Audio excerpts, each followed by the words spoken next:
Hi guys, welcome back to Prakritiko Kitchen. So today we are making sea momo from leftover momo. हिजोको मोमो बाँकी थियो and आज चाहिँ मलाई सी मोमो खाम लाग्यो के अनि मलाई खान मन लागेपछि चाहिँ फेरि मलाई बनाइहाल्नु पर्छ सो फर्स्टमा चाहिँ मैले तेलमा हिजोको मोमो फ्राई गरे त्यसपछि निकालिसकेपछि त्यही तेलमा थोरै लसुन फुराए त्यसपछि प्याज क्याप्सिकम अनि ग्रीन चिली हाले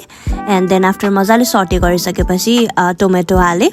एन्ड स्वादअनुसार नुन जिरा अझै पिरो खानु मन लाग्छ भने चाहिँ धुलो खुर्सानी पनि हाल्दा भयो त्यसपछि सोया सस टोमेटो केचप अनि थोरै कर्नफ्लोरमा पानी मिसाएर हाल्नु होला त्यो चाहिँ मैले भिडियो लिन बिर्सेछु